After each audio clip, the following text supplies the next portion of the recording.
this is the view of the lab floor that I designed. So, you just follow the little points that I offer here. For example, for this one, it asks you to do the hand calculation result, see if it's matching, and then please submit your ASM code file. Okay. So for the future lab, just following these small instruction below the hint, or say below the whole problem itself. For example, this one asks you to observe a few register number. You can do screenshot, or you can describe them in short paragraph. And I hope this can reduce a little bit confusion for the lab report. Okay. All right, cool. Let me see. There's one more thing in the chat. Okay. How do we submit the .asm file? So just save it as .asm and just directly upload to your Dropbox as a separate file of your written report. Okay. Any more question for lab 2 and lab 3 in general? Let me see. I think there's also one part I haven't covered here. Download and run this. The program is called sending TPH. Something. No, wait, that's different. Okay, so I think for this one, I haven't covered this one, but this one is just running the different files that you also find in that microdigital website. And the thing that is due over here, I think I already tell you how to do it. Like, make sure that it's in EVB, assemble and download it. You already learned how to do it, run it. With G2000, you already learned it. And basically, so I don't feel like I need to spend more time on this one as well, because it's just running a separate program that follow the same SOP. Okay. Again, any more question for lab 2 and lab 3? Just general questions, or are you getting into specific questions now if we're having issues? Okay, let's just leave those specific questions like when we jump to the hands-on time, all right? So when we are going to that hands-on time, I would always be in the chat. So from here right now it's 7:45. So you guys will have roughly about 1.5 hours to 2 hours to work on your lab. And at the same time, if you encounter any problem, please try to research by yourself a little bit, so you learn more by solving those problems by yourself. So I would like to say, right now it's 7:45, right? Please leave 1 hour to just try to debug and solve everything you can encounter. And on 8:45, I will be back and basically open the QA for you guys. If you're still not able to solve your issue, then at that time, you are able to ask me, and let's just see the question together. And let me see what can I offer you as advice. Okay. So again, for so for the question that's related to the operating or some like minor error you get, please leave it after 8:45.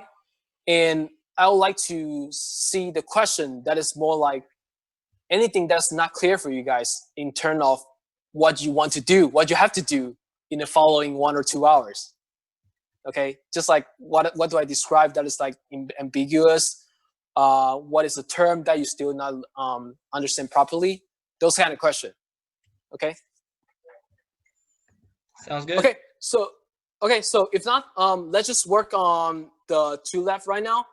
And I'll be always in the chat, but I'll turn off my mics and speaker. So if you want to ask something, please private message me, or just leave it at the public message. So probably someone else can also answer your question as well. And we're gonna work on that for an hour, and I'll be back in 8:45 to collect, doing more like one-on-one advising and question answering. Okay, so let's just start a section right now. And for any more questions, just leave me as a private message. And good luck and work hard. Okay, cool. See you guys a little bit later. Bye. Bye.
For any of the students that are still on, has anybody encountered when you try to run after you assemble your program, I don't have any errors, but then when I go to load it, it says can't write target memory. Does anybody have any issues with that?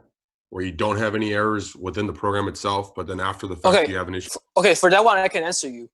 Go ahead to check your program to check if your starting address, which indicate by the ORG, if it's in 2000 or 4000. Yeah, I changed it to 2000 already, Samson. So in that case, you might want to assemble it again, and then make sure that you find the correct Hey, file. sorry, let me mute him. It's too loud. No worries. Joanna's asking me Sorry? on one of the.